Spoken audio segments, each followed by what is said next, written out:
Called to board. There was Jetstar people on that counter over there, and then they just decided to head off into the plane and not come back.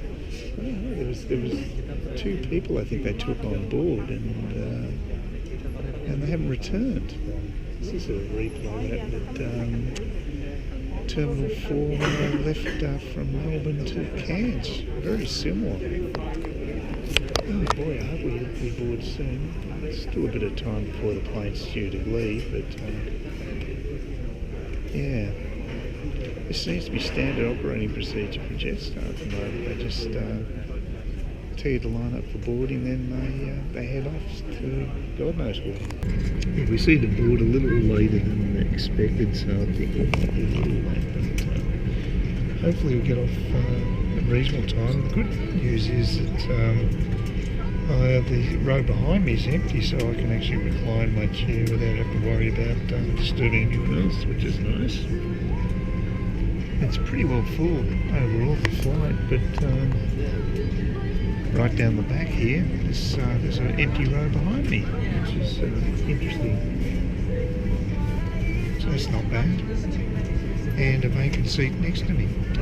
So it could be worse.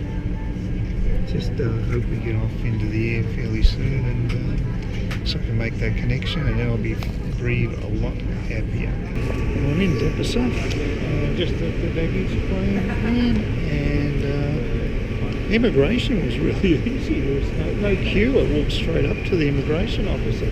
They gave us this slip you had to fill in about currency and stuff you were holding, and all that other stuff. He gave a cursory glance to it and just said, oh, okay. He didn't even look at it, so it's interesting. I'm not complaining, that's great. I guess they're probably not impressed themselves with the extra bureaucracy. But, he seemed like a nice guy. Fairly friendly immigration officer. I just got to find out where you got to go upstairs for departures again after we get out of here, and get my next flight. At least I got one flight down. I had to get a bus from the plane itself, to a shuttle bus to take me here, and I'm sure that'll be the same way with Vietjet as well. But at least I got about 3 hours before the flight takes off, so it's more than enough time. Just hope my luggage shows. This is the slowest escalator known to mankind, I think. This should be the departures area up here, hopefully. Got my luggage anyway. Here they not only scan your bags when you actually leave the airport, you've got to scan your bags coming into the airport, then you've got to go through the normal security check on top of that. But that wasn't the hardest part, was actually getting my passport stamped for exit.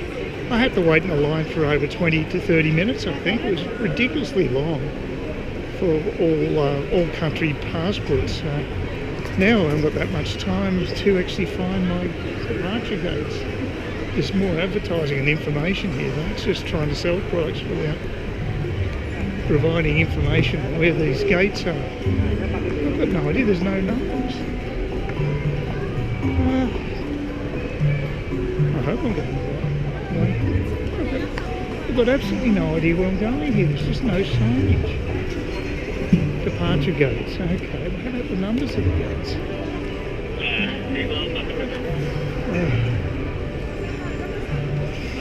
I feel like I might have to walk to Vietnam the way it's coming. Yeah, that was, yeah, they don't mind people coming into their country, but they don't like letting them out. So they don't put many immigration officers in to stamp your passport to exit. Sage Balinese advice, check this out. Yep, that's certainly a first for me. Oh, that was a double first. I walked into the ladies' bus. That was the first thing. Secondly, I go to the loo. It's quite a nice loo, I've got to say, except for one thing. I could not locate where the flush was. It had a bidet attached to it, so I actually just washed it out a bit that way, but there was no flush button. Nothing. Well, this is an auto flush, but it doesn't do it very often, it is. So that's weird, it totally stumped me. I got myself a window seat with Vietjet, even though I didn't pay for it, so that wasn't bad. But I had another little glitch. My passport photo, my visa photo, fell off. But I was able to lick it behind it, so it's half sticking. I mean, surely they'll have some adhesive there at the visa on arrival desk. I mean, this sort of thing must happen all the time. They're asking for all this stuff. It's a lot easier doing the e-visa because it's all electronic. You don't have to fiddle around with anything. You don't have to stick anything on or whatever.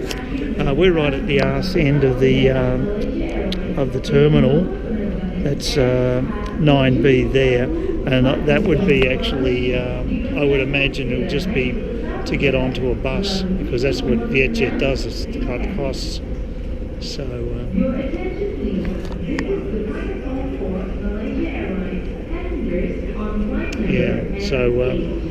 They never get the top line facilities, that's for sure. So I'm a little grubby, although it'd be nice when I get on the plane and finally get to Saigon and get settled. It'd be really, really a big relief. I'm not feeling as tired as I thought I would. That is surprising. But look, boarding's supposed to take place in about 5 minutes. I can't see it happening, although they will do it early because they've got to bus people to the actual plane, so we'll see.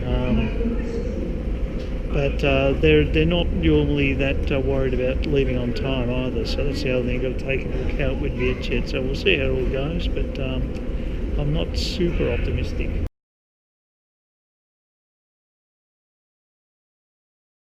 I've never seen visa on arrival so busy, but then again, it's around 5 o'clock, so I normally turn up about 4 hours later. Yeah, it's a bit of a crush. I feel sorry for the people working. They've got the same number of staff, but lots of things, but the demand's much greater. And I just freak out because I've got to wait for my luggage. That's my major concern. So. They've just got to go right over there and go through the normal passport check. So it's a double-edged sword with this. So can't do much about that. I just want to be here for a few months. The price you pay. Oh, it's calmed right down now. There's not that many people waiting to go through, thank God. I've seen a lot worse than this. Must have been just a couple of flights coming at one time. As usual, I always seem to pick them. Hi, well, I had a bit of sleep after my first marathon day of getting here. I'm in Ho Chi Minh City, Saigon, at the 138 home. Pretty easy to realise that if you just look at the wall behind me, because it's actually written on that wall with some meal that's actually outlined there, both in Vietnamese and English. It was a pretty grueling day because I had 2 flights, and that's not such a big deal in itself, but I had an early morning start and I knew I wasn't going to sleep well, and so normally I'd take sedatives to get myself at least say 4 to 5 hours of sleep, which makes all the difference. But I couldn't find the bloody jar. I mean, it's just an absolute mystery to me. I've mentioned this before, but I mentioned again that I had a jar of sedatives on the bedside table. They've been there the whole time I'd been back from my previous trip, but on the day that I'm leaving, just after the chemists are closed and everything, and the GP's closed, so I can't get another script. I discovered it's missing, and I have absolutely no idea where it went. And it's a pretty important ingredient to a decent trip for me because I'm a fairly light sleeper, and I just knew that an early morning flight meant I was going to have a really crappy sleep, and I don't know if I got any real sleep during the night. I held up fairly well as a consequence. The flights themselves were okay. I mean, they weren't long flights, 4.5 hours, and a 4-hour flight from Denpasar to here is not too bad. And as it turned out, they were on time, and I made the connections without any great hassles. Although I didn't have much spare time for the Denpasar one, a little spare time, but not as much as I would have liked, because it's quite a hike to get to the to where that plane is leaving, and I did encounter some lines to go through. I had to wait in line at a few places. At the Vietjet check-in, I had to wait in line quite a while, and also to get my my passport checked for exit. That was crazy how long that took, but that was totally unexpected. So I didn't have as much spare time as I thought. I had about 3 hours, about 2.5, no, probably about 2.5 hours before the flight, which should normally be okay, but in this case it was probably just an extra half hour on top of what I needed. So if you're going to Denpasar and you're going through Vietjet, give yourself a bit of time, because you might be queuing up a bit, not just because of Vietjet, but because of the way they run the airport at Denpasar as well. I knew it wasn't the smoothest running airport on earth, and I knew that I'd been pampered by going to Changi, which is regarded as the best airport in the world in many lists. So yeah.